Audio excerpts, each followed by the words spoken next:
I was 22 to 23 years old when Sherry and Luann passed. So I had just started, college, in fact, for broadcasting school. If you were to read in a textbook what it was like as a patient reaches what we call final stages, Luann went through all of them. Her health had gradually deteriorated through her last year. You know, it never even slowed her down. She'd be walking around the neighborhood. She loved to babysit kids in our neighborhood, and she'd be up at the crack of dawn pulling behind her on her cart her little oxygen machine so she could keep that with her because she needed it. I got the call in the middle of the night. My mom was with her. Luann had been in the hospital, and she knew, we all knew, that that's where we were headed with Luann. So it didn't come as a surprise, but you remember that moment for sure.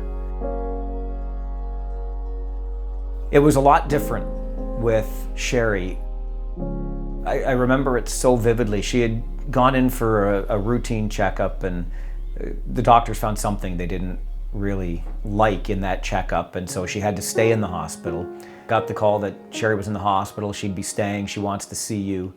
And so I just got in my car and drove over to the hospital as quick as I could. I was right with Sherry when she passed. And you don't forget stuff like that.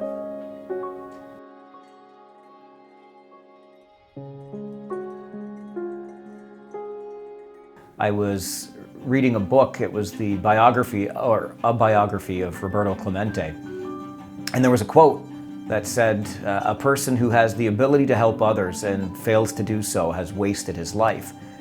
And that made me think a lot about my sisters as I was getting back involved with volunteering. And in their very short time, relatively speaking, 24 years for Luann, 18 years for Sherry, they accomplished so much. They touched so many lives while they were alive. The idea behind Farwell4Hire was so random. It was so accidental.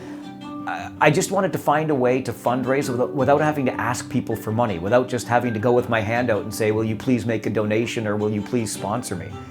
And so I thought this might be a different way of going about it. I've walked dogs, I've barbecued, I've babysat, I've washed cars, I've washed dishes. Whatever it is that needs to be done, I end up doing it. I think right now, at this point, we have more hope than we've ever had before when it comes to the fight against cystic fibrosis, which it still is. There is still no cure for the disease, but just this past year, the median age for somebody living with cystic fibrosis has gone into the 50s. So the progress has been incredible. The best research in the world is being done right here in Canada to control this disease. A cure is coming, and if we keep working with the effort we've been working over all of these years, we're going to get there.